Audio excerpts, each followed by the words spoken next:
The day after the US president recognized Jerusalem as Israel's capital, Palestinian residents of its occupied eastern half protested outside the old city's Damascus gate.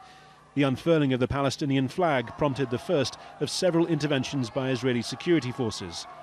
It's less than 5 months since people here took to the streets in their tens of thousands to protest against the placing of Israeli metal detectors at the entrances to the Al-Aqsa Mosque compound. One activist says these protests could swell around Friday prayers. We Jerusalem residents, we will stand up against this decision every way we can, exactly as we stood up against the closure of Al-Aqsa. Today there's a general strike and protests. Tomorrow will be the big wave.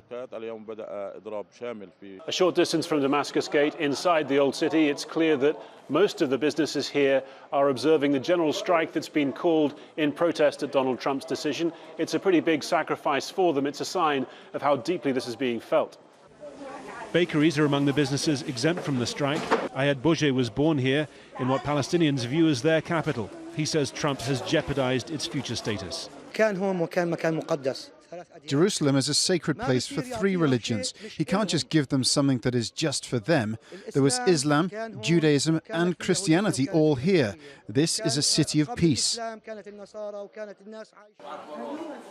Donald Trump did speak of the need to preserve the rights of all 3 faiths in this holy city, emphasizing that he wasn't taking a position on any final status issues, including contested borders.